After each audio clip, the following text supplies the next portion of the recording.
udah gitu dehnya bos ini juga deh. Ya gitu deh, kata gue gitu deh. Menyimpan kesedapan. Jadi menyimpan banyak konflik kayaknya ya. Dan intrik konflik dan justru disinilah ada asin manis asam gurih jadi sedap. Yang bikin sedap dan tetap bersatu kayak gini apa kuncinya? Kalau dalam Hujurat disebutnya lita'aruf. Karena sudah saling mengenal satu sama lain. Betul nggak Bu? Ternyata kuncinya mentang-mentang masuk ke YouTube. Satu sama lain. Bu Ri sudah pernah ngadain games yang misalnya biar saling kenal satu sama lain sedekat apa kamu belum? Kapan bisa tuh Bu Ri? Ajinur. Gitu. Ya jadi bikin game masing-masing tuh dikasih kertas terus nulisin tuh. Jadi kita biar tahu. Nah iya tuh jadi bisa mengenal satu sama lain sejauh apa nih? Mengenal temannya sendiri ya. Nah, benar. Karena memang ta'aruf ini sangat gampang, ya kan? Kalau kita nggak kenal buat apa namanya pemikiran nih, misalnya bungkus ini dari mana sih aslinya? Oh Jawa. Kelihatan bisa dari apa pantas kalau umum. Bahasanya berat katanya. Atau ceplos misalnya atau apa adanya. Ada apa-apanya. Ya, ada apa-apanya. Jadi kalau ngomong langsung to the point misalnya. Atau misalnya oh iya pantas ya dari luar Jawa. Jadi kalau ngomong nadanya nggak bisa kecil, tinggi misalnya atau kenceng atau apa. Dengan kita mengenal kayak gitu, di situ nanti kita bisa saling paham. Jadi saling paham. Oh karena dasar itu makanya dia seperti itu. Akhirnya kita bisa memahami, gitu ya. Jadi bisa memahami. Ketika sudah tafahum, kenapa yang dari Palembang? Ini bikin pepek mulu. Jadi kenalin makanan dia. Iya, jadi kenalin ya, betul. Karena sudah saling memahami, nanti akhirnya bisa saling takaful namanya. Takaful itu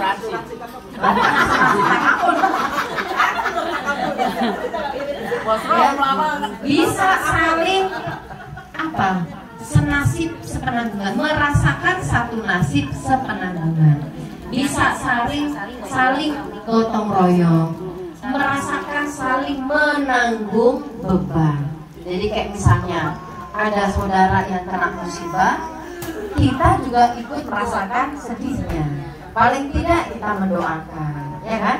Ada yang sakit sekali biasanya ibu ini suka tahun kan, bener nggak? Suka keliling gitu tahun, kayak itu nah. Itu tuh ya karena takaful, karena sudah merasakan saling menanggung nasib, penanggungan, menanggung beban satu dengan yang lain. Itu kalau kata Rasulullah, karena kita kan ikhwah, ya kata Allah yang benar kita ini satu saudara. Jadi kita ibarat bangunan yashuddu ba'duhum ba'dhan. Kita bisa saling menguatkan satu dengan yang lain. Betul nggak kayak gitu Bu? Betul. Ibu ngerasain kayak gitu nggak di Bajaswa? Iya. Ya. Itu yang harus dijaga. Karena kalau tanpa itu semua ya kita bisa bubar Bu. Ya, bisa bubar. Karena nggak gampang untuk bisa memahami karakter orang lain, apalagi beda dengan kita. Betul. Budayanya beda, kulturnya beda, cara ngomongnya beda, looknya beda, pikirannya beda. Tapi oleh karena kita sudah ta'aruf, saling kenal, maka kemudian kita tafahum, jadi saling faham. Karena sudah saling paham, muncullah tadi takaful, senasib sepenanggungan. Dia happy, kita juga ikut Happy. Jangan sampai saudara kita senang, kitanya senang.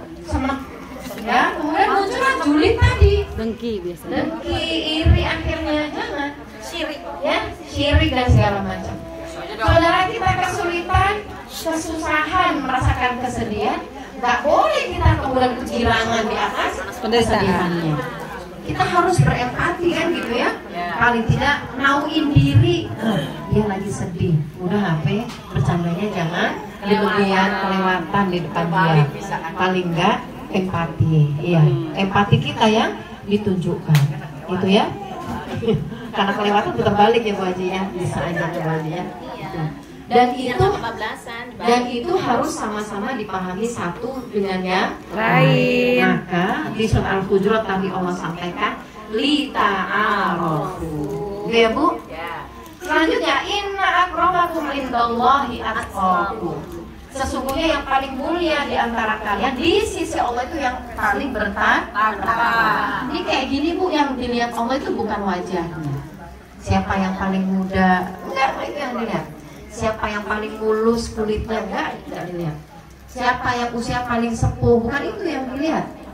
Ya, bagaimana penampilannya paling rapi? Bukan itu yang dilihat. Tapi yang dilihat adalah takwa.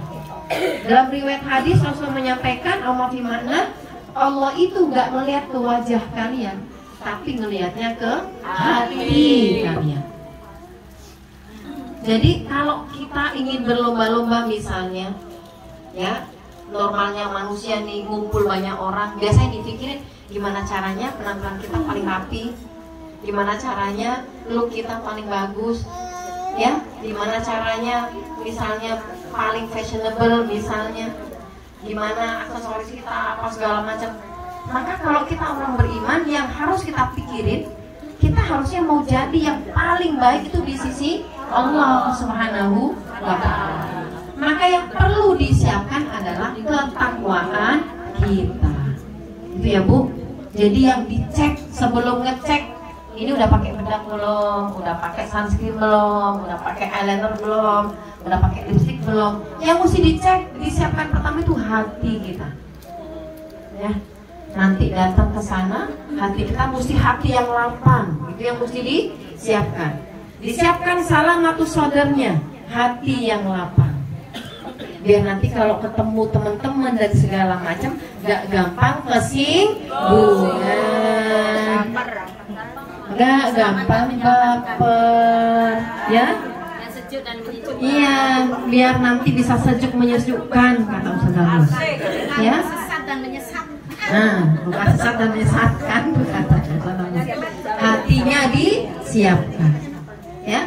Pikirannya disiapkan, pikiran yang bersih.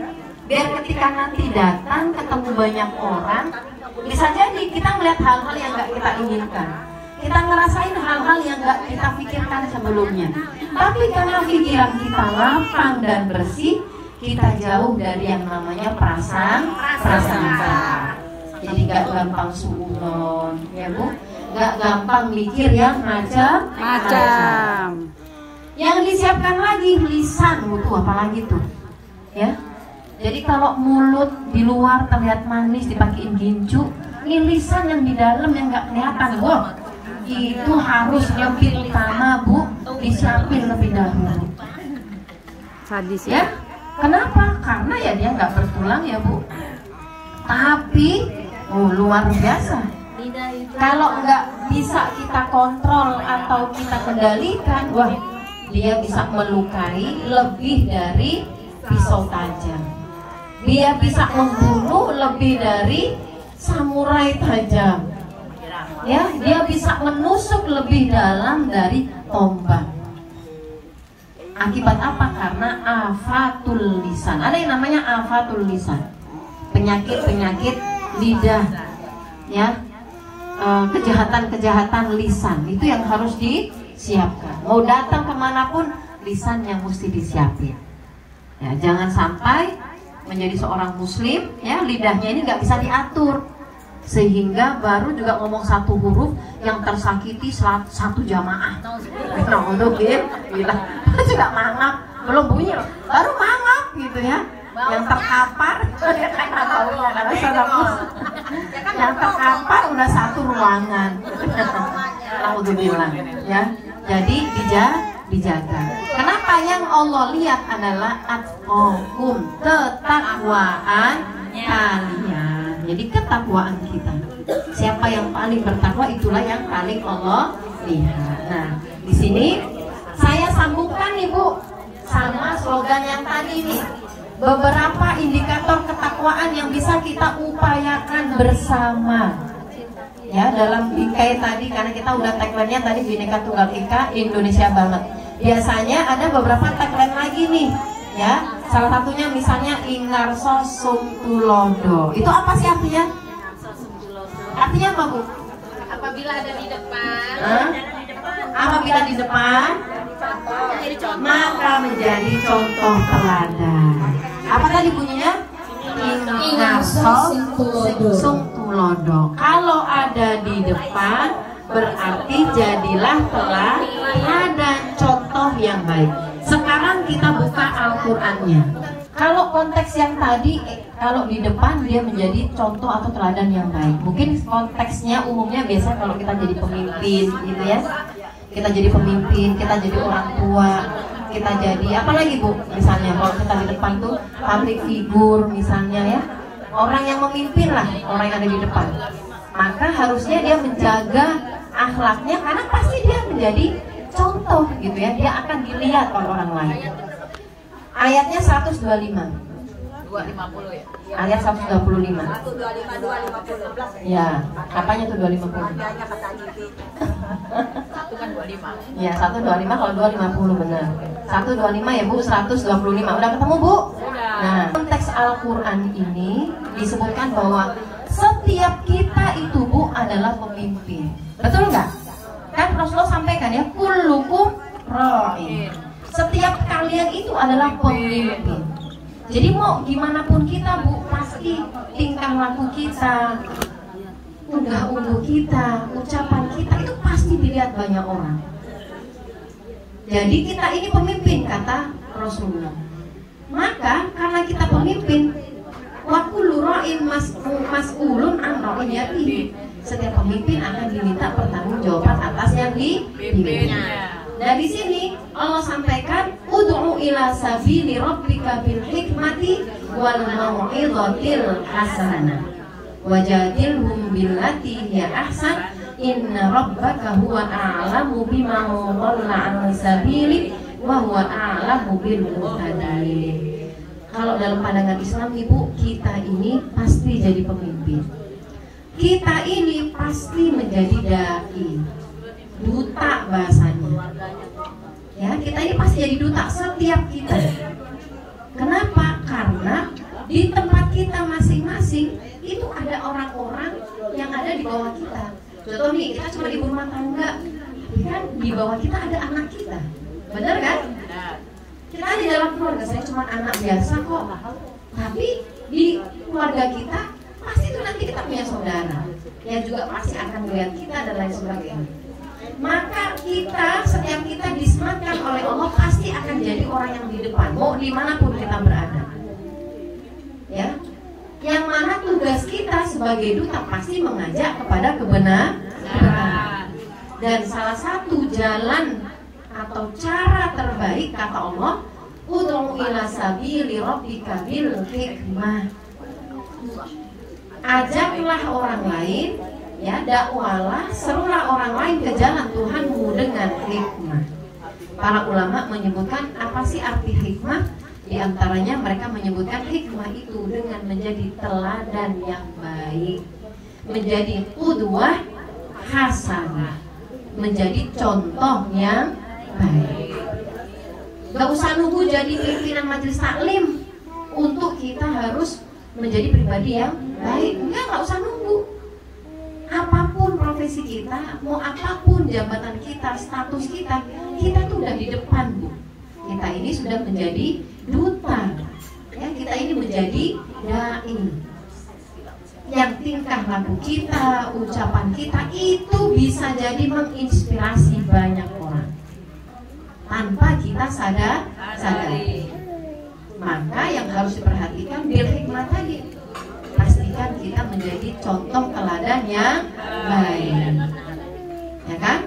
Sama anak kita nih misalnya, bahkan sama suami kita. Ini kalau kita mau ngajak suami kita ke kebenaran nih, Bu, misalnya kita merasa nih, alhamdulillah nih saya udah ngaji setiap Rabu, ke ngaji squad, Jumat juga, ntar ada lagi Sabtu saya ikut lagi. Kita ngerasa nih banyak ilmu nih.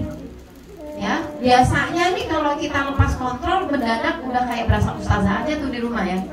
Ngelihat suami meleng dikit nih sholat, ya baru juga 15 menit habis azan, bawaannya kita ya laki-laki itu di masjid loh kalau saat ceramah lah kita. Kalau perlu kita hafal dalilnya, kita keluarin tuh dalilnya tuh. Ya nggak, biasa gitu nih bawaan kita. Ya maklum, berarti itu ilmunya masih seribu. Ya, jadi wisata dadakan. Padahal kata orang yang ketawa yang kenceng begitu kali ya di rumah ya. Udah bawaannya pengen ceramah hanya kalau ngeliat suami nggak bener dikit atau anak nggak bener dikit.